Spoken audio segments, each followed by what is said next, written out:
All right, guys, bang, bang. I've got David here. We have a whole bunch to go over. You are, I think your last name is well known in crypto, but you are behind the scenes quite a bit. So we're going to get you to tell us all your secrets. Thank you for doing this. Sounds like fun. All right, so you had a life before crypto. Let's talk about that and your background, and then we can talk about how you've built Wachsman into the giant it is today. Yeah, so way before Wachsman existed, all I was a PR agent here in New York City. Okay. And that means I was like every other PR person here with essentially no specialization. I worked on real estate development projects. So if you wanted to build a skyscraper and you need to go and get some sort of funding and you had some sort of checkered past or some sort of challenge before, you need some sort of reputation management. So I'd work with companies that were doing things like that. If you're a cosmetics firm that has a new subscription box with the latest and greatest lipstick, you needed to go and get in the beauty publications, I'd work with them. If you were selling industrial LED lights that need to be installed in buildings and you wanted a bit of an edge in your sales pitch, I'd work with those types of companies too. Absolutely no specialization. And it was kind of fun. I really liked learning a lot about a lot and being able to ask very hard questions to really brilliant people in many different industries. Mm-hmm. And when you're launching a Middle East food chain in the United States and you're helping them rebrand and retitle their products, helping them figure out what their slogan's going to be and how that's going to affect the crowd on Astor Place in downtown New York as opposed to people in Abu Dhabi and Dubai, those are compelling and interesting things to work on, but it was nothing like crypto. Yeah. Well, let's talk about what PR is in general, right? So you're talking a lot about it's branding, it is messaging, it's getting coverage. Like, just walk through how you think about PR as a discipline in general, and then we can get into kind of how that applies to crypto. So let's start more broadly with what marketing is. Okay. So marketing is in some way essentially taking some sort of product or service and helping an audience of customers understand what that product or service is, perhaps to make a compelling case as to why they should buy or utilize a product or service. That's kind of broadly what marketing is. And marketing has many, many subset categories. For instance, advertising is a part of marketing. When you're going to go buy toothpaste, how do you know which toothpaste even exists in the first place? Well, it turns out one way that you buy toothpaste, the way most people do, is they'll go to a store. And that's experiential marketing. Literally the access, or I should say the act of taking a toothpaste and putting it on the right shelf. Well, PR is something very different. PR is mostly in the realm of communications. It's less imagery. It's not advertising. The type of PR that we do is not pay for play. That is to say, we help companies figure out who they really are. We help them figure out a compelling storyline, a compelling narrative, a compelling brand that is going to last beyond a single campaign or announcement. And then we help companies get in the real news and in things similar to that, things like, for instance, this podcast, where you're very, very selective. You turn down almost everybody. But if something has a compelling story and you think it's interesting, you'll say yes to that. And so Wachsman helps our clients get into real news sources across the world. We have no favors to pull. It doesn't work that way. We're not paying anybody a penny. It's by virtue of the fact that we help take compelling stories and make them a little bit more interesting for the right audiences. More importantly, what that does, the net effect of that, is it helps businesses do better. I like to think of it as handing your business card to somebody before you ever walked in the room in the first place. And what that means is you're more likely to get a deal done.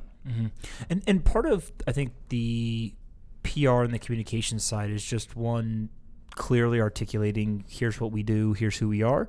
And the other, and you touched on a little bit, is also understanding what are the publications or the media outlets that are looking for that type of content as well, right? Playing matchmaker a little bit in the sense of it's one thing if a company or a founder can tell their story in a clear and articulate way. It's a whole nother thing for them to be able to get matched up with the people who are looking to tell that story for them in the news as well. 100%. And that's from the exposure side. We'll talk about the rest of PR, including crisis communications, including how to plan for disaster or challenges, because that happens too with every organization. But yes, in terms of gaining exposure, it's very hard to determine exactly who's going to care about one story at any given time. You might think that this is the most newsworthy event in the world, and I talk to founders all the time who think that what they have is the most compelling event of all time. But it's not necessarily.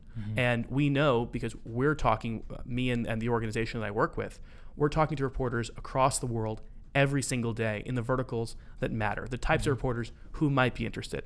And I'll tell you what, we are turned down far, far more often than we are actually accepted. And that's even with very compelling stories. It turns out reporters are cynics. Professional reporters have gone to journalism school. They are trained to determine what's newsworthy. They then are publishing articles all the time, and so they're getting new types of data. Are readers engaging? Are their editors happy with their work? Are their posts getting more love on some of these aggregator platforms? Are they getting shared on social? So that goes through from the media side. The media is determining what works and what doesn't.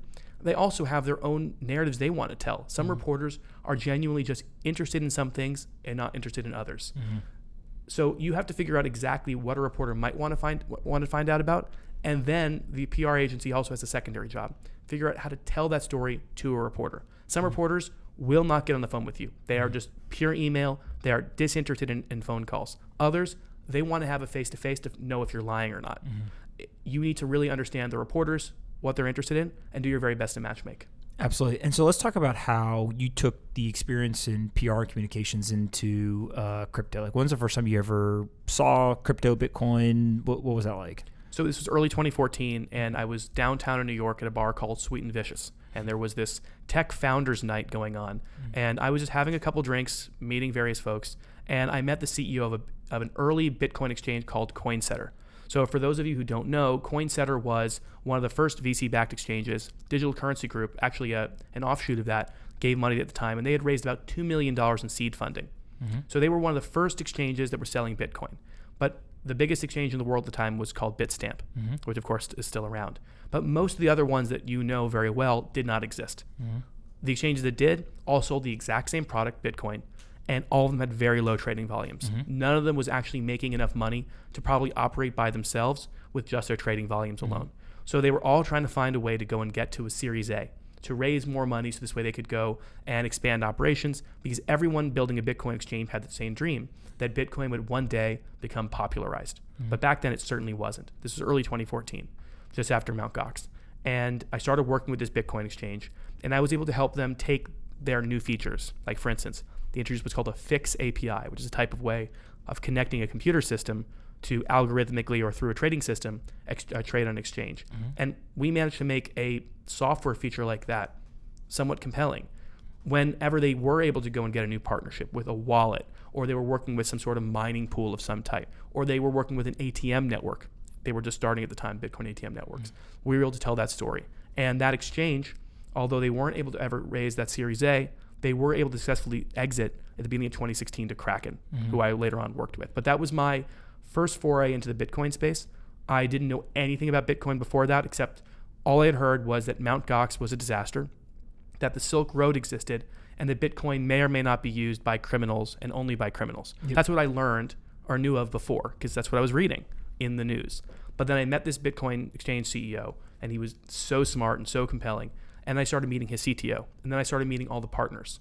And what I noticed very, very swiftly as I started to read the Bitcoin Talk forums, or I was going on Reddit, or I was going to the Bitcoin in-person meetups, is that the average IQ of people working in the space seemed to be a little bit higher, or maybe a lot bit higher.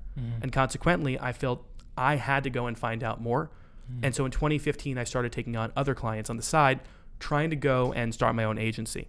So I brought on a Bitcoin ATM network, a software wallet, a hardware wallet, a mining pool, and a blockchain-focused VC, and launched Wachsman at the end of 2015. Got it. And so let's talk through what Wachsman did in the beginning and kind of what those early days were like, and then we can talk about what it's doing today.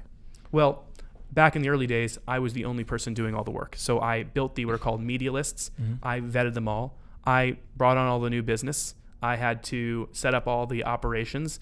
And then what I would do is I would help our clients get in the news. So I would go and have personal relationships, pitching to Pete Rizzo, the editor-in-chief of CoinDesk, or pitching to the owners of Bitcoin magazines and the editors at the time, and the various other publications that mattered. There were some beat reporters that work at major publications even today who were also focused at the space at the time. People like Michael Casey, who was at the Wall Street Journal, and Paul Vigna, Nathaniel Popper, Gertrude Chavez-Dreyfus at Reuters, and a number of other top reporters who were there. Dan Roberts, who at the time was at Fortune and moved over to Yahoo Finance. And these are people with whom I built a relationship because I was pitching them stories, and as like I mentioned earlier, the vast majority of the time they turned me down. But what compelled me to do was to continue to build trust with these people. If they turned me down, I'd wanted to know why. how I could go and make things better the next time. Make sure that I didn't spam them or make them feel as though I was doing anything uncomfortable. I wanted to be a trusted resource for them. And when I finally had that motley of clients, I suddenly became a resource. If they needed to write a story in 2 days' time and they needed a quote on the recent price action of Bitcoin, I could probably get them that. If there was a security breach or a hack or something else going on in the news, they might be reliant on one of my clients, in part because I was able to go and get them on the phone quickly and in a professional way, and it turned out they were interesting. So that's how things started. Today, Wachsman works with, 60, 70 clients worldwide. We work with a large swath of the biggest brands in the entire industry all over the world. We have offices in New York, Dublin, and Singapore, and we have an army of trained staff who have been doing this for a very long time, who have that same type of really strong relationship with many, many reporters the world over. And we've built a bit of an institutional relationship sometimes with some of these reporters and their publications who know that they can rely on Wachsman to be a trusted resource. And that's the thing that we fight hard every single day to maintain. That's literally our number one priority. And so let's walk through a customer or a client will come to you, and what are the different types of services that they're looking for? They're looking for kind of PR communications, crisis communications. Just kind of walk us through what those services look like. Yeah, so what we're able to offer are the following, and then I'll tell you what we don't offer yet, or not now, I should say. Right now we offer PR, branding, strategic communications, and crisis communications on the PR side. So we're going to help people with their content, their owned content. So that might be their blog, it might be their Medium posts, it might be helping them author or edit their byline articles are going to be published in as contributing publications the world over. We're going to help them get booked on podcasts, radio interviews, TV interviews where warranted. We're going to help them go and get into real newspapers, real magazines, the online versions of these, and such the world over. We're going to help them get into trade publications, both whether it's in the blockchain trades or in something that's, let's call it, their other part of the business. Like if you're an insurance company using blockchain, you probably have insurance company trade publications that are very, very important to you. And it might be in specific geographies, it might be in certain languages, and we'll help our clients get into those types of publications. So that's what we do on the PR side. We then noticed in 2017, as there was a proliferation of events, that it was completely impossible for anyone, myself included, to actually keep track of what was going on. In fact, in 2018, there were 800 events that my events team vetted globally in the crypto space. And so what we do is we help our clients figure out where they should go, why they should go, and then we help them with sponsorships. We help them design their booths. Sometimes we'll even throw a conference, we'll throw a dinner, we'll throw something, a launch party on behalf of clients, and we do this all the time. So that's PR and events, I'd say. Those are our two primary services. We've delved off into a few other things that we're very interested in. Strategic consulting, similar to what McKinsey or BCG would do. Recruiting as a service, I think, is very compelling too, as there are a lot of companies in the space that need specialized people to find specialized experts to join the industry. And I think that there's going to be a lot of activity there. Got it. So let's go right to kind of the most dramatic of all scenes, right? Is somebody's running a company, all of a sudden they get wind or maybe even a story breaks that's negative. They currently do not work with a PR agency, and they call you guys up and they say, just help, right? Walk me through those types of scenarios as to kind of how you guys or other PR agencies are able to help founders when they get in that situation. Yeah, so this unfortunately happens quite often. I can only imagine. And we'll get a call, and it's going to be either from the founder of one of these projects or companies, or often from their investors. And they'll simply say, we have this problem, can you solve this? And we immediately go into crisis mode. And crisis mode is a little bit different. There are very few, let's call it niceties. It's getting straight to the bottom of it, figuring out exactly what we've got, what the problem is, and figuring out what we can say. And then what Wachsman does internally is we create a crisis playbook. We do this very, very rapidly. And this basically goes and tells absolutely every stakeholder in the organization exactly what they can say to whom, when, and how, and why. And we basically make this playbook work so that there's some sort of holding statement, some sort of statement you're able to make near instantaneously to let people know that you're looking into the problem, that you understand what the problem is, because oftentimes that's not addressed by companies. Founders should know, if you are not telling the world that you recognize a problem exists, people are going to think, and they should, that there's some deep-seated problem that might be actually much worse than the actual crisis itself. So you need to go and have some sort of statement that way. And at that point in time, you may have bought yourself a little bit of time. During this period of time, an internal investigation often goes on. We do our best to assist with that. But more importantly, we do our best to help figure out what can be said and to the right party. It might be that there's one trusted journalist who you're going to be able to tell the nuanced version of your story to. Someone who is going to ask you hard questions, but they'll be fair. And so we may identify a reporter that we might want to work with in this case. It might be that you want to make a very bold statement. You might have a large community on Telegram. You might have a large community just globally in different fora and in different languages. And we'll create a playbook for how messages should be disseminated and when. And the reason that matters is you're trying to prevent panic from occurring. And panic occurring has all sorts of knock-on effects that you don't want to have happen. Unfortunately, we've done this many times for companies. I can't really talk about all the cases. I can't talk probably about some. But suffice to say, I feel like some of the greatest accomplishments that we've had so far are when we've taken a really large crisis or what could have been a large crisis and minimized it, making it easier for the business to succeed. Give me an example of like what type of negative press, right? What I really want to get at is I want founders to listen to this and understand here's how you can communicate. Here are ways to do it effectively. Here are things to avoid doing, right? Kind of really walk away with a bunch of tips from it.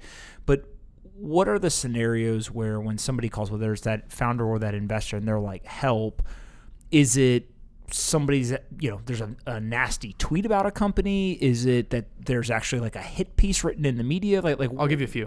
Give me some examples. How about a hack just occurred if you're an exchange? So that's happened before. Yep. Or and they're calling and saying, we just got hacked. Right. The news is spreading. How do we basically control the narrative and immediately address it? How about literally what do we do, period? They often don't know exactly what to do. They know that they have their tech team working on this. They know that things are blowing up on Twitter. They know things are blowing up on Telegram. They don't know exactly who to talk to and what to say. Yep. Because here's the thing. It's very easy to make a huge, colossal mistake. The first thing founders should understand is every time you talk to the press, they will remember. They will call you out on that. So never say something that you might have to revert and change your opinion on 24 hours later, 36 hours later, 6 months later. Simply don't make predictions. Don't say something that's not absolutely factual. It's okay to be repetitive in word choice. You don't need to be poetic. What's most important is being very, very clear. The more you obfuscate things, the more you're confusing, the more people will think that something else is going on. Once again, they have a compelling reason to do so. So it might be a hack. It might be some sort of other crisis. Let's say, for instance, a founder's leaving the company, or someone just got sick, or there was some sort of, let's say, massive drop in price of something, or a report came out from a newspaper painting you in an incredibly bad light. What do you do in these scenarios? So there are playbooks for this. That is to say, much of this has happened before, and you can use those types of examples to help craft the best possible way out. If you are, for instance, replacing one founder with a new executive, there might be better ways than others to go and talk about the way that a founder is changing the positions. It might be when a hack occurs that you're able to actually convince people to not immediately withdraw all of their funds, because it might have been that you got things under control within 10 minutes, and it turned out it was just one hot wallet, and you might have some really good reason why it happened. An investigation could be ongoing, and you could be cooperating with authorities, for instance, as opposed to a thorn in their side. And the difference between those two things might simply be the way you communicate. Absolutely. And so let's go through kind of whether it's in a crisis situation or just in traditional communicating with journalists of all variety, both what I'll call the professionals and the amateurs. What are the biggest mistakes you see founders make? So you already described kind of this idea of they say things that aren't factual, or they may have to change their mind on. But what's kind of the tips that you give these founders in terms of, hey, when you're talking to the media, here's what you should do? Here's the first problem I see with founders. This happens universally in every continent. Founders want to make reporters engage with them, and so they tend to tell them things they shouldn't. By that I mean they pre-announce stuff all the time. Got it. And I can't explain how important this is. Once information is out, information is out. That prevents it from being news. News is literally about being new. So if something exists on the internet and a reporter who has the capability of using Google simply searches a term once you've made a press release, and it turns out you said that in a blog post, in a newsletter, you said this out loud and someone wrote about it on the internet, they are very unlikely to write about it, and the amount of exposure you'll get from your actual press release will be greatly minimized. Mm-hmm. That's the first mistake. Just shut your mouth. Mm-hmm. Talk when you really should. Mm-hmm. Don't say things when you shouldn't. Mm-hmm. Beyond that, be completely honest and be polite with journalists. Mm-hmm. I can't tell you how important it is to be polite. There are some founders out there that for some reason tend to be combative with reporters. Mm-hmm. I don't see any reason to do so. Mm-hmm. These people are not your friends, but they are professionals who are trying to do a job. Mm-hmm. Just be polite with them. It will go a very long way. Mm-hmm. I know those two things seem pretty simple. Don't say what you're not supposed to and be polite, but you might double or triple the exposure you'll get if you just do that for a little while. Yeah, well, and part of it too is, look, we've had plenty of founders over the years that we've invested in. They have some sort of interview, and I've seen the mistakes on, I'm thinking of one specific example where the founder literally was saying the truth with no spin, no what we can call, I think, poetic articulation, just very factual, but was in a sense proud of what the company had done. It's in the healthcare space. And the reporter, to their credit, took what the founder said and wrote about it, right? And the way that the article was written ended up having a negative connotation, even though the reporter wasn't attacking or kind of writing any sort of hit job. It was just that the way that the founder described what they were doing was in a very kind of non-sensitized way. So I think I know what you mean. What it comes down to is people a founder has a unique vision. It is a focused vision.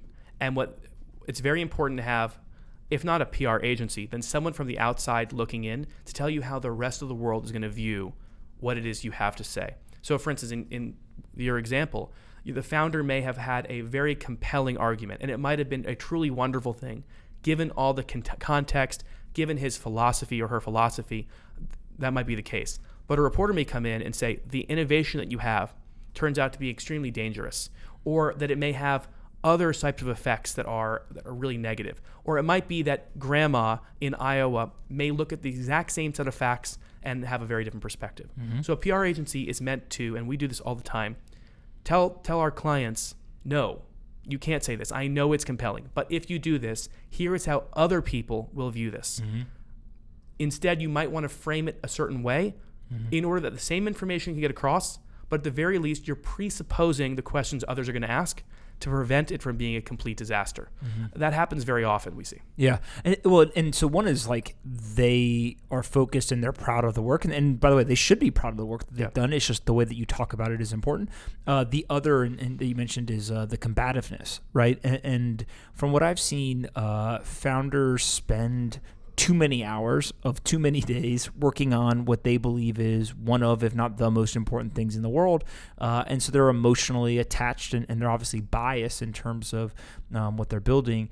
And I think that when reporters ask pointed questions or frankly, just tough questions, honest, fair questions, right? Founders can feel like they're being attacked, right? Or unfairly kind of questioned. And that's where the combativeness comes from. And I think that your framing of like, look, they are simply trying to do their job, and their job is not to, kind of promote your company. Their job is actually to write about the facts. So let's talk about that for a second. Here's the difference between advertising and PR. Mm-hmm. In advertising, you are paying for a spot, which is a wonderful thing. If you are a supermarket, you absolutely should be hosting advertisements for the food production companies that are essentially selling their wares in your store. But if you are a newspaper, you have two different sections. You have the advertising sections, and then you have the news section. Mm-hmm. The reporters are absolutely not there to promote what you have to say. Mm-hmm. That's what the advertising section's for. If you want to go and take out an ad, they would say, be my guest, go pay $60,000 for a full-page ad, and we're happy to go and put this on page A7. Mm-hmm. But if you want to be in the news section, well, the journalists and the editors, they've got all the control, and they're not there to promote. They're there to tell what they think is an interesting story to the audience that they happen to have. Mm-hmm. And it's very important to know when you're going into an interview. This is another tip for founders. Make sure to know who the reporter is, what they typically write about, who their audience is, and what they're interested in. If you're not briefed on that before you go in, you may be talking either over their head or you may be radically oversimplifying something. If you're talking to a technical expert and you're just giving the high level, and you're talking about your new scalability protocol, and all you're talking about is how Bitcoin works, if to a technical reporter, they're not going to care at all. They'll never write about you. But if you're trying to go and explain something very, very technical and sophisticated that only caters to the world's smallest audience, and you're telling this to a reporter at USA Today that has an audience of people that stay at the Holiday Inn, well, you're doing it wrong. Absolutely. And I guess part of this also is as founders get more comfortable talking to the press. Like you see this with, folks the first time they go on television, right? Or the first time they give an interview. It is very raw. It is very just kind of blunt and honest, right?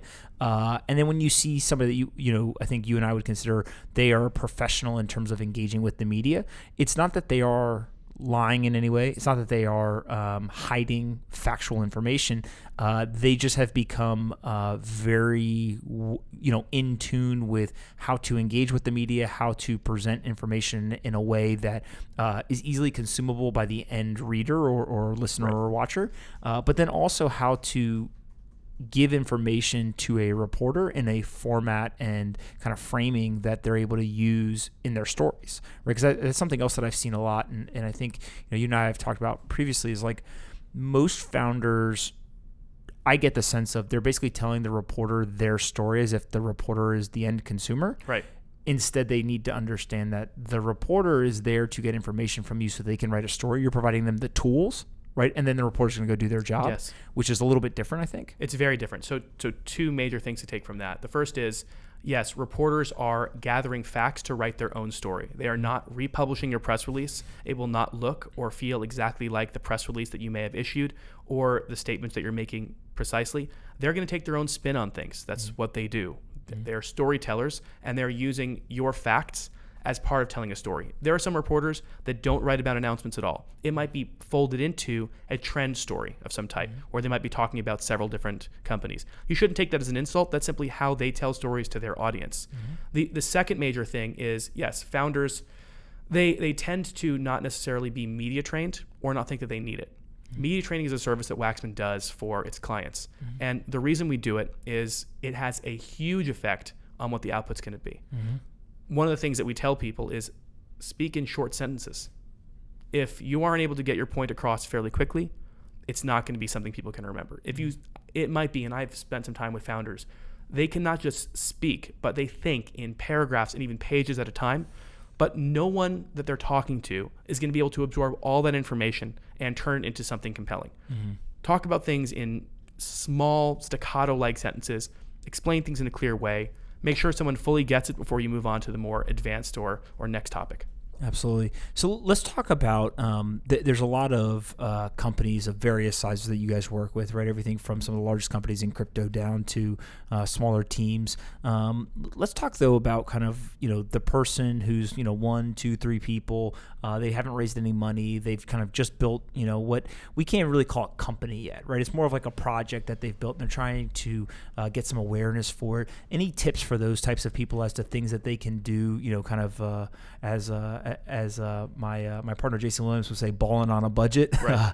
Anything there that you think could help them? Absolutely. So the first thing that they should do is figure out what they have that's unique.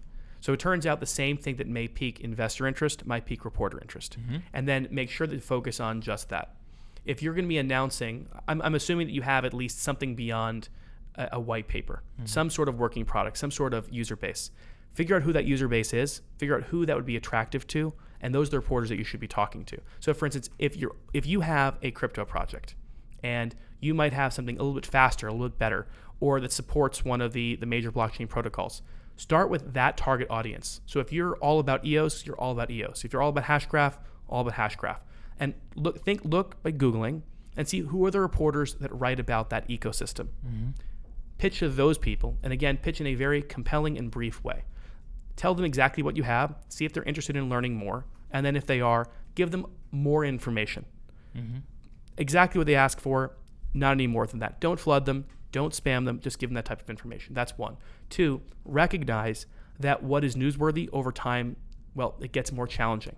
So in crypto, 2 years ago, if you said that you were a middle manager at some large enterprise company and you were behind some sort of project, that was compelling news. People couldn't believe that someone that was a mid-level manager at Amazon was getting into crypto. Well, about 3 weeks ago or a month ago, my company announced that the former Prime Minister of Denmark, who then became Secretary General of NATO, was joining the advisory board of a company. That is how much things have gotten more sophisticated in blockchain. So you should recognize that your announcement, if it's closer to the first than the second, is probably not going to be that compelling. I'm not saying that you need to have a prime minister to come on board. Barack Obama does not need to be on your board of directors, but you do need to recognize what you've got and then be okay with what you'll get as a result. Yeah. And it feels like a lot of what you guys deal with is what I'll call more like the professional media, right? So this is, large publications, everything from television to print to podcasts, et cetera, but also professionally trained reporters. How does social media fit into all of this, right? It's this platform that is so intertwined in crypto, and there's so much conversation, and everyone seems to be there on the Telegram, the Reddits, the Twitters. How do you look at that? So I think social is fascinating, and it's absolutely evolved. It wasn't too long ago that everyone was on Slack until people realized that Slack was exactly how people could pretend to be Vitalik and ask for Ethereum. And then they went to Rocket Chat, and then they went to Discord, and now people are suddenly on Telegram, which is pretty great. But the conversations themselves, I'm not sure that they've entirely evolved. The crowds sometimes are just enormous. It's very hard to keep track of everything that's going on in every Telegram channel. In fact, I'd be interested to know the average person in crypto, how many different Telegram chats they're subscribed to at any given time, and how many they actually read. Well, I was going to say, forget subscriptions. How many do they actually open, let's say, on a daily basis? I bet you it's less than 5. I'm sure it is. Yeah. But there might be 1 or 2 that are their favorites where they're a huge contributor. And what's really important from my perspective is that the messaging be the same for all platforms. If you are trying to tell a story, or you have some sort of announcement, or there's some sort of crisis, make sure to go and deliver the same message everywhere. Or at least a derivation of it that has the exact same general concept. Because if you're feeding one channel one set of information and another channel another, what you're going to do is you're going to confuse people. And what then happens is people stop trusting your company, and once they stop trusting you, everything else falls apart. Absolutely. And keep on that thread for a second about trust, right? How much of the communications of a organization are about getting the end user, potential customers, right, partners, whatever, to trust the company versus the individuals, right? Like, if you think of Facebook, right, there's the company, and then there's Mark Zuckerberg, Sheryl Sandberg, and a whole host of other folks. If you think of Twitter, there's Twitter, and then there's Jack Dorsey, right? Where's the line there? And is there a kind of a sequential type strategy of you want people to trust the founder and then the company, or the company then the founder? How does that work? That's a fantastic question. So all I do is ask great questions. Come on. Well, this one's very interesting, and I'll tell you why. It turns out a lot of companies have absolutely no brand appeal at first. They have none. They have a new name. They have a product that might be, let's say, not ready for prime time. You can't do reviews on products that aren't out yet. So therefore, you have to trust something. Something has to be compelling. And you might want to build to a crescendo moment when a product is released, when it's finally available. So how do you get reviews for a product 6 months down the road when you have no brand today? Well, what you often do is you start with building what's called thought leadership. And you hear this concept a lot, and I know it sounds incredibly tacky. What it comes down to is reporters themselves, 6 months from now, are more likely to go and open up an email from about someone that they've heard of before, that they've talked to before, to potentially write a review of this product that comes out in 6 months if they knew that person in the first place. So how do you build that personal brand and narrative? That's with thought leadership. That means making someone an expert. That means getting them to comment on news of the day. If they have an expertise, if they have the right academic background, utilize that. If someone's worked as a PhD in theoretical physics and they've worked on the motion of asteroids in deep space, for instance. Those types of people maybe could talk about space, but they could probably talk about a few other things that are related to physics, or things where physics suddenly gets into the whole blockchain space. That gives them enough of an expertise that lets them talk and opine about other topics in the future. If they write an article, it's called like a byline article or an op-ed, if they're able to publish 1, 2, 3, 5 of them, suddenly they might have a bit of an audience on social. So then when a reporter down the road is looking to figure out, should they write a story on some pitch that came through the door, that person might look more compelling.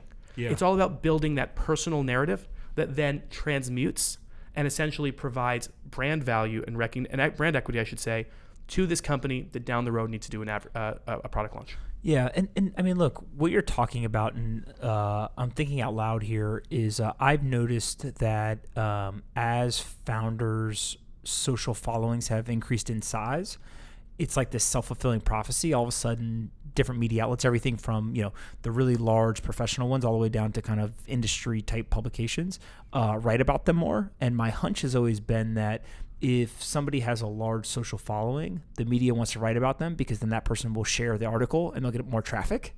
That's 100% the case. You got to remember, media has been essentially consolidating because there's no money in media right now. And we've seen that over and over again. Reporters don't get paid nearly enough. Editors don't get paid nearly enough, and they're looking for ways to compete in an increasingly small market because there's so much free content out there and near free content out there that they're competing with. This is the problem with the internet. So yes, they absolutely do care about how big a following you have.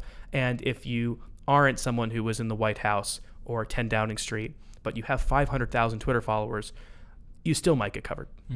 Yeah, it's pretty crazy to see, I think, how individuals have used this, right? And it's not just crypto. I mean, look, one of the best examples I think is Austin at Lambda School is doing a fantastic job, and it goes back to this idea of like there's a level of authenticity and transparency while still understanding the boundaries of which to operate, right? And I think that what you're describing in terms of, look, there's a lot of times where saying nothing actually may be the right strategy, or ways to promote or present information that is well received by media. But then there's the levels of authenticity and transparency, right? And I think that balance is really hard to strike. It's fascinating to me that some people are just natural at it, right? And some companies have their own brand narrative. So Kraken has their own voice on social, and I think it's a fantastic voice that they've been able to basically put together. It's a company voice. It's not just Jesse Powell's. Love his voice. He's fantastic, but they have their own kind of company narrative, and that shines through their social. And it feels authentic, and they can be playful. They can be very, very technical and serious, but it comes off right. There are other companies that simply don't have that, and you need to build that over time. What you need to do, I think, is gain trust. I talked about that earlier, and I think that we should keep coming back to trust with their audience or with their potential audience. And the way with which you say something is one way to go and establish trust, just as much as the content of what you say.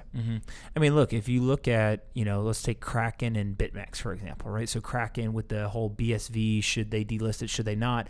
Like, I thought it was a very clever move on their part to ask. They literally ran a poll on Twitter and said, should we do this, right? And the audience responded. And in such a collaborative environment like crypto, to take that approach, I think was pretty cool. Right now, people argue, should they have done it, should they not, whatever. But I thought that just approach to a big decision being somewhat community informed, right? So not even necessarily saying like we're going to do whatever the community says, as opposed to what Binance did, where they just but again, right? Like I think that you could make the argument that even though Binance handled it differently, Binance handled it in the way you would expect, given their founder, their marketing, their voice, etc., right? Like he warned people, he said he was going to do it, right? And then he did it. And so like two very different approaches end up with the same result. But I think that there's certain people who are fans of Binance who aren't fans of Kraken, and vice versa, and that's where you kind of get it. But then you look at something like a BitMax, right? Which, I would say their reputation is across the board. Some people think they're great. They got tons of liquidity, all this stuff. And some people think, oh my God, I can't believe these guys are providing all of this leverage and stuff in the ecosystem. But they've got some of the best research, right? Like all of a sudden you start looking at the research and you're like, I don't care what you think about the products they're offering, et cetera. It's hard to deny that this isn't good work, right? And that's part of the voice and the thought leadership I think you're talking about. But it's the company, and it is outside of Arthur Hayes' voice, which is more kind of fun and playful and just, he's living his life. Well, first, I'm incredibly biased because Wachsman represents BitMax. But I'll say this. Arthur is one of the smartest, sharpest people you'll ever meet. I'm sure you know him on a social level. And he's incredibly compelling, and he can drill down on absolutely any subject in about 30 seconds, like very few people I've ever met. But their research is phenomenal. I love that. One of the things I love asking basically any company that can gather data is, can you give me some of that data to pitch out? Because reporters love it. It's a gold mine for them. It lets them create whatever narrative they want. It gives them a resource, something objective or semi-objective they can work with. And BitMax is one of the best research departments by far that you're ever going to find. And we found that to be an incredibly effective tool at engaging audiences in a new way by showing that, yes, there is this very, very professional, research-heavy side of BitMax that many people didn't know about before. And yes, they built this colossal exchange, of course, and tons of liquidity. And it's brought, I think, new dimensions to Bitcoin in general. But what they've done with their research, I think that a lot of companies should be looking at them and saying, how can I do something similar? How can I add something new to the overall discussion that's actually compelling? It's not just my opinion, but something based in fact. And where do you see kind of maybe the types of companies that haven't been coming forward, right? So like the way I envision, you tell me if I'm wrong, is like 2017 was this huge boom in ICOs and just a lot of nonsense, right? There was also some good companies being built, but for the majority of the enterprises or projects, they were just nonsense. There's a lot of money flying around. And then in 2018, we kind of had like the purge. It feels like now most of the companies that are left have some sort of legitimacy. Right now, we can argue, are they the right technical solutions? Are the people running them, good or bad actors? All the things that people debate on Twitter every day. But is that what you're seeing? And how does that translate into like the types of clients that you guys work with? Right, I'm assuming 2017 you're getting pitched by like a million ICO projects, and like maybe you're at like 0 of those pitches today, or maybe not. I don't know. So we turned down a little over 1,000 companies last year, because that's how much was going on in the ICO space. In 2018? In 2018. Wow. Yes. But 2017, I couldn't even tell you. I don't think we had an apparatus at the time to figure that out. But in 2018, a little over 1,000 companies. What we're seeing this year on average is that the average company is simply much better. The potential new business prospect, they're more compelling, more professional, more interesting. And that's in part because people have been in the space for longer. You got to remember, in 2017, people that had been in blockchain for even 2 years were few and far between. Most people had simply picked this up in late 2016 or early 2017, or when ICO started in the first place. So let's look at the numbers. In 2015, when I started Wachsman, the total crypto market cap was a little less than $6 billion. So in 2017, in 2016, crypto went from about 6 billion to 7 billion to 17 billion in 1 year. So it 2.5x. It's pretty big. It's great. And then in 2017, it went from 17 billion to almost $800 billion, which is just comical. Like, did you hear that? From 17 billion to $800 billion market cap is insane in a 12-month period. I mean, that's absolutely ridiculous inflation, and there had to be some sort of correction. And consequently, what you saw was enormous mainstream interest. You couldn't turn on CNBC without seeing Cardano's price flicker across. You couldn't go and turn on Bloomberg or Fox Business without seeing the same thing. People wanted to know, where is Dash today? People were having these inane conversations as to why, like these not even technical conversations, why there were these price movements in crypto. No one cared about crypto at the time, or 6 months before that. They had no idea what they were talking about on TV. And I think that led to a lot of the overhype that we saw. And it led to a lot of companies starting that shouldn't have started in the first place. But today, the people who've been working in blockchain have often been working for a number of years. They may have worked on other projects before. They've seen what's worked and what doesn't. They've seen how things have pivoted. And I'm telling you, I'm seeing a lot of very interesting stuff today that I think is going to be very compelling products and services 6 months, a year from now. Absolutely. What do you think is kind of the next 12 months of crypto in the mainstream media look like, right? Do you see that interest kind of as it's waned over the last 12, 14 months in the bear market? Do you see that recovering? Do you see it kind of like there's just more rational coverage, or how does that play out? Well, there are definitely some reporters who have had, let's call it, blockchain disinterest. They've just seen too much. They've had overexposure. We recently had in my New York office 2 reporters from a major business publication come in to give us a lunch and learn. And they talked with all of our staff about what they found interesting today. And they had seen so many pitches over time. And they were just saying, look, if it's not something unbelievably compelling, we don't care. It has to be something that's completely groundbreaking. We've seen it all. People pitching us solutions to every one of life's problems, from vaccines will be cured by this new coin to we're going to change the way the fish on your menu is marketed essentially and sold and the price in it, and we're going to do it overnight. And these miracle cures never came about. So I'd say in general, mainstream reporters, they have lost any, if they ever had any, optimism in a panacea-like product for crypto, but they are compelled by how substantial it has become. We're certainly seeing with Bitcoin, with Ether, and I think with a couple of other major, let's call them top coins, we're seeing that those are real financial products. And then we're seeing that reporters are interested in DeFi. We're seeing that they are interested in securities meets blockchain. They're seeing a lot of interest there.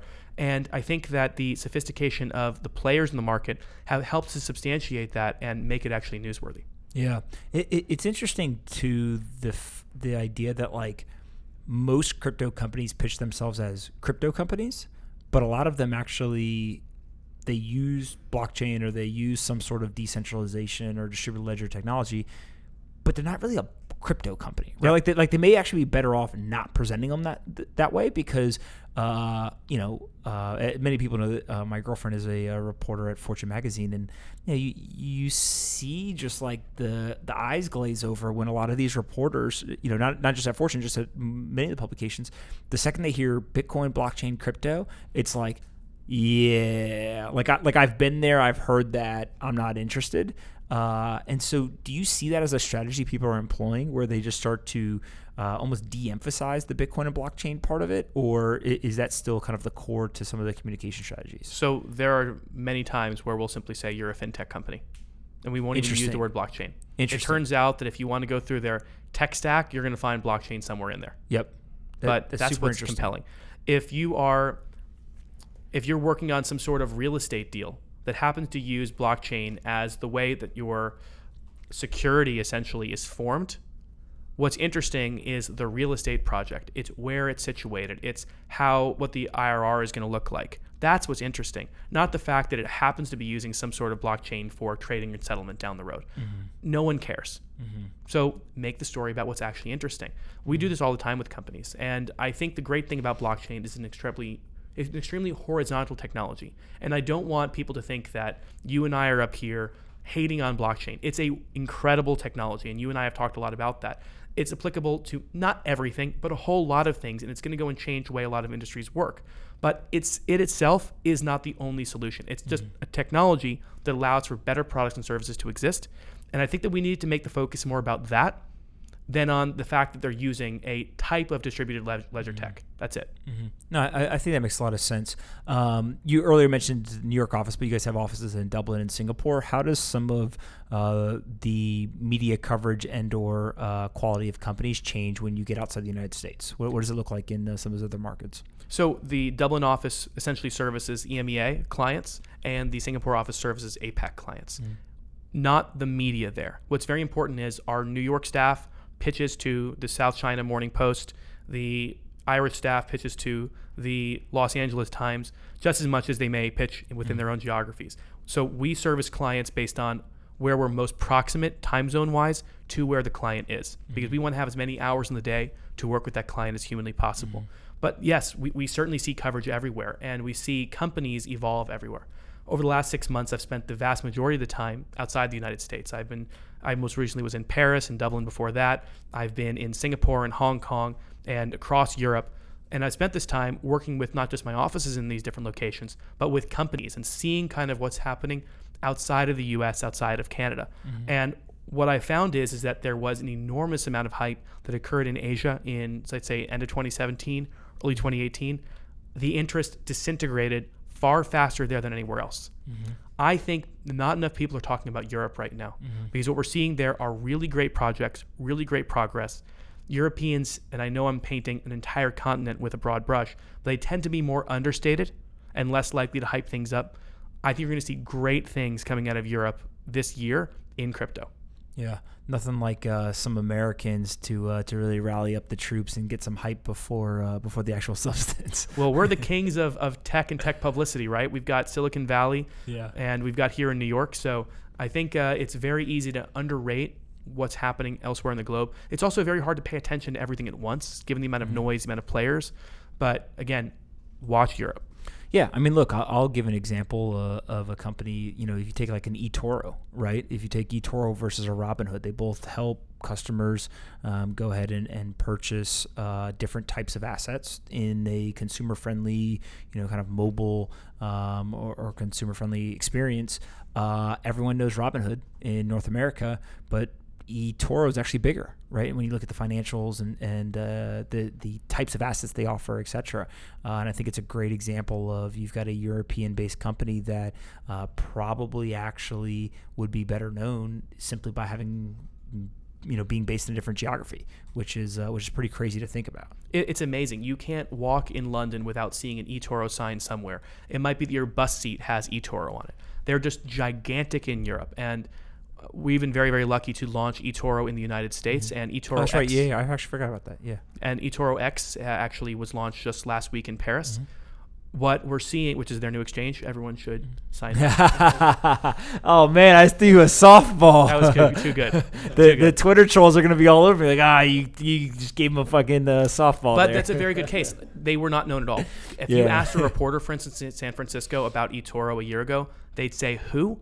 But if you talk to someone in London or if you talk to someone in Berlin, they would all know who that is because it's a platform that lots of people were using. Not even really for crypto, although they actually have OG crypto roots.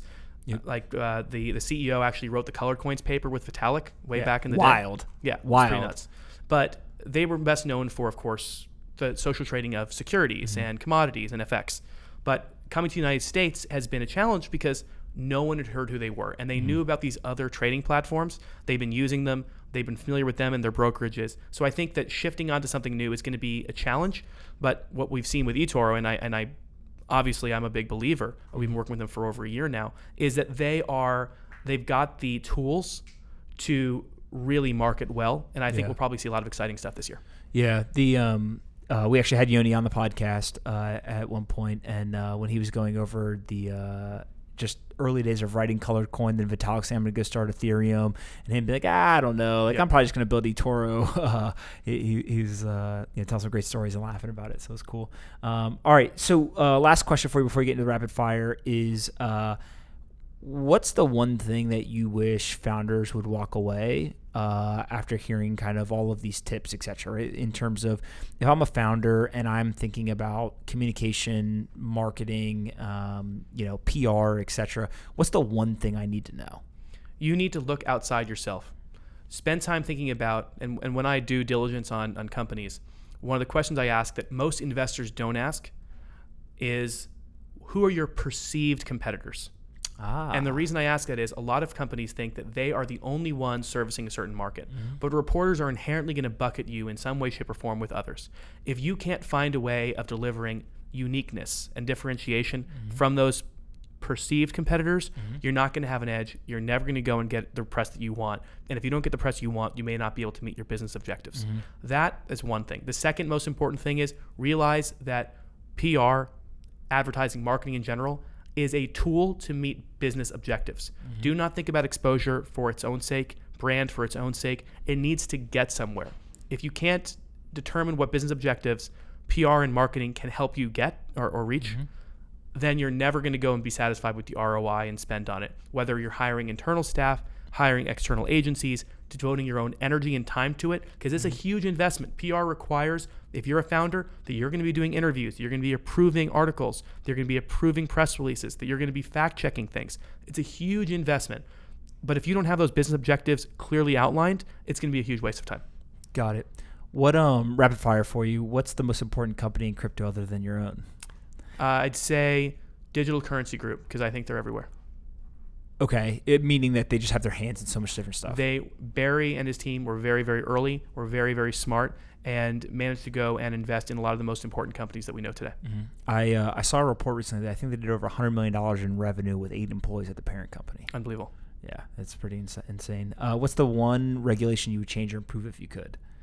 Oh, man. He told me not to ask about any regulations, but I can't get away from the rapid fire question. Well, I'm here in New York, and the bit license has been something that I think has been proven onerous. Of the first 22 companies that, I know this is not a rapid answer, that applied for a bit license, 2 were my clients at the time. 1 took over 3 years to get approved. Wow. They did absolutely everything right. They had the world's best lawyers, the world's best compliance team. Took over 3 years to get a bit license. If it takes more than 3 years to go and operate a business, and if you basically are building on a pending bit license, a business that depends on the outcome being a positive one, people aren't going to take risks like that. And I think New York should not be essentially compelling companies in crypto, really good ones, to not operate here. So I hope that if anything, the DFS becomes a better partner to making sure that the best companies, and only the best, are able to operate here in New York. For sure. What's the most controversial thought you have in terms of something you believe that everyone else will disagree with you on? Don't disappoint. I like the Ripple guys. I don't think that's well, there's a lot of people who will complain and say that they may not like Ripple, they may not like XRP, but in terms of the people behind the company, my whole thing is how do you not like somebody you've never met before? Right? You don't have to like them, right? For all the people on the internet, like you don't have to necessarily like somebody, but you can't not like them until you've had a conversation. Well, let me expand on that a little further. Right. A lot of people look at Ripple and they say that's not a blockchain. Okay. But I don't think that something has to be a blockchain for it to be interesting. Independent of that. We need to make the conversation a little bit broader. Things can be blockchain-like, and that's cool. Is a DAG a blockchain by itself? There are all these new structures coming out. We were used to in talking about Bitcoin, just proof of work. But what happens when you're sharding, when you're using proof of stake, when you have all these really compelling new systems? 5 years from now, 10 years from now, who knows what the architecture is going to look like? But if we only allow ourselves to like a very small subset of technologies and everything outside of that is the enemy, I think we're looking at it wrong. For sure. I think that's fair. What's the most important book you've ever read?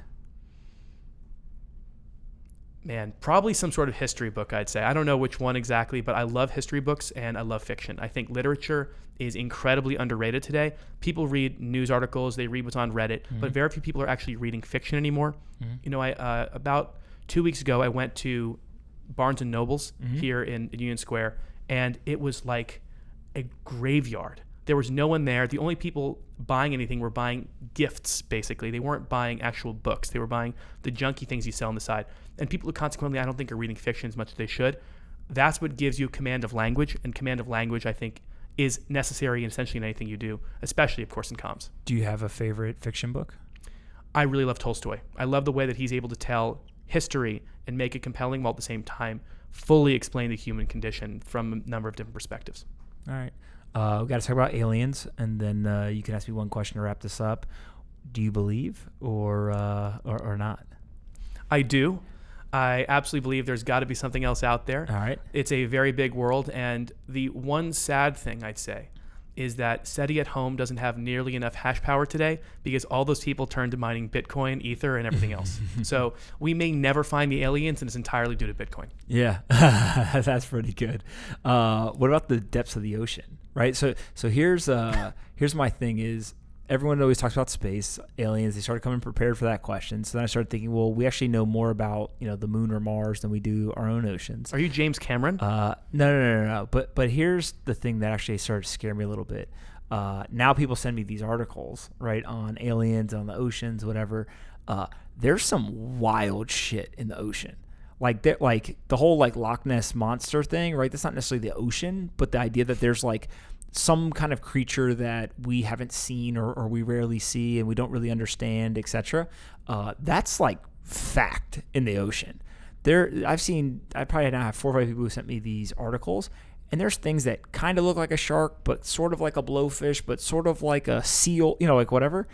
And I'm just fascinated by the fact that, we spend all this time looking up in the sky, and you can get in that ocean, you have no clue what's down there. Well, the way I look at it is just think about the resources that are there that we can utilize. There is, 70% of the Earth is covered in water? Something like that, yeah. So essentially, because we're so bad at going down, we're not very good at building types of vessels to go down there and mine, we're not able to go and get some readily available resources or nearly readily available resources that we could use to make life for humans much, much, much better. So I think certainly we're going to see a lot of tech going towards that and investment towards that in the future. But look, you got to find a profitable way. You're an investor. Would you put tons of money into something that's extremely high risk that there's no necessarily way to get your money back? Well, maybe I shouldn't be asking you that. Yeah, you shouldn't ask me this. This is exactly what I do. Yeah. But that's essentially what it's like to invest in these types of ocean mining companies. Yeah. Well, and I think also, look, Adam Draper came on and he was talking about, building these islands, basically where there's, kind of all new rules and monetary systems, et cetera, in the middle of the ocean. But there's this billionaire. Have you heard about this guy? So he's one of the, 500 richest people in the world or whatever. His whole thing is he wants to reach the deepest point of all 7 seas or oceans. And he's gone to 3 or 4 of them, and he builds single man submarines. And like my whole thing is like, I get it, right? It'd be cool to like go down far in the ocean, but like the deepest point in the ocean, it just feels like there's so much pressure down there that like your submarine cracks, you're done. Like there's just no coming back, right? So that having been said, I kind of get it. I really do want in my lifetime to be able to leave this planet, even if I'm just going to orbit. But the club of people in the history of the world who have ever left Earth and looked back is very, very small. Yeah. And I believe as humans, we are compelled to be explorers. Yep. That's why we've reached and found absolutely everything that is to find on this Earth, or we've tried, and why we're going to go into the stars as well. It's something that compels us. It gives us a reason beyond ourselves to be part of that initial club. I mean, that's something that I want to do. And what about you? Are you going to go to space? I would go for sure. I've been thinking more for a number of years. I would go do something crazy every year. Usually grab one of my brothers and go.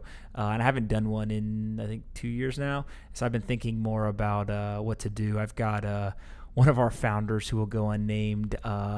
We made an investment, and he texted me after we made the investment and said, by the way, I don't tell investors this till they've invested, but I run ultra marathons in my free time. Like, you made a good bet. And so he's been trying to get me to go run one of these like 100-mile races, which is crazy, but like it's running. And, you know, I've done a marathon. I actually did the original marathon in Greece, and that sucked because it was far. So running 4 times farther doesn't exactly appease to me. But I don't know. I'll come up with something, and then maybe I'll come on and I'll talk about it. Now, if you could run a marathon in space, now that would be a newsworthy and compelling story. I'll tell you what, you'd have headlines like crazy. I wonder, well, I guess on the moon it would be harder because of zero gravity, right, to run a marathon. Yeah. But your body wouldn't hurt as run much, right? You could probably just like hop. Yeah, your body wouldn't hurt as much. I don't know. Maybe that's the thing to do, is train to be an astronaut and go run a marathon on the moon. I don't know. You think we went to the moon? Absolutely. All right. I know some people who actually don't believe that, and I always joke with them, like, why do you believe that? And the best response I've ever heard was, how come we can't see the flag? How come we can't see the flag? Yeah, the flag that got planted. Like a million miles away, or however far away the moon is. They're like, with all the telescopes we have, why can't you see the flag on the moon? Well, obviously they're being ridiculous, but all right, listen, enough with the aliens. I appreciate you coming on. I think that a lot of people will get value out of just hearing kind of your perspective. You deal with this stuff every day, and I think it's just misunderstood by a lot of folks. So thanks so much, and we'll have to have you come back on in a little bit. Thanks for having me, Pomp.